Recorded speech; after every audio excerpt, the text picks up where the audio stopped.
আসসালামু আলাইকুম প্রিয় বন্ধুরা, সবাই কেমন আছেন? তো আজকে দুপুরে কী কী রান্না করলাম সেটা আপনাদের সাথে একটু শেয়ার করতেছি।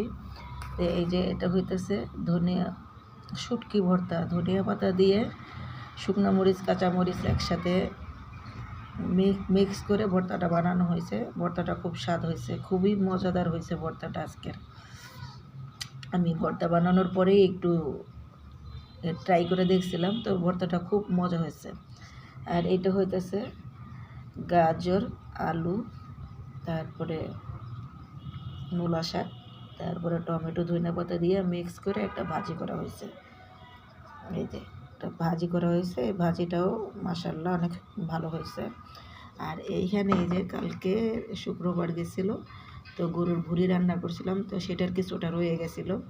তো সেই ভুঁড়িটা আজকে আমি কী করছি, এই যে আলু, তারপরে এই আলু ছোট ছোট করে কেটে দিয়ে একদম তেলের উপরে মশমশা করে ভুঁড়িটা আজকে ভাজা নিছি দুপুরে খাওয়ার জন্য। তো ভুঁড়িটাও মাশাআল্লাহ অনেক ভালো হয়েছে। আজকে আমাদের দুপুরের খাবার এই 3টা তরকারি দিয়ে আমরা দুপুরে ভাত খাবো। তো মাশাআল্লাহ খাবারগুলো অনেক ভালো হয়েছে, অনেক সুন্দর হয়েছে। আর এই তো সাদা ভাত নিয়ে নিছে কতগুলা। এটাই আজকে আমাদের দুপুরের খাবার বন্ধুরা। এই পর্যন্তই, সবাই ভালো থাকবেন, আল্লাহ হাফেজ।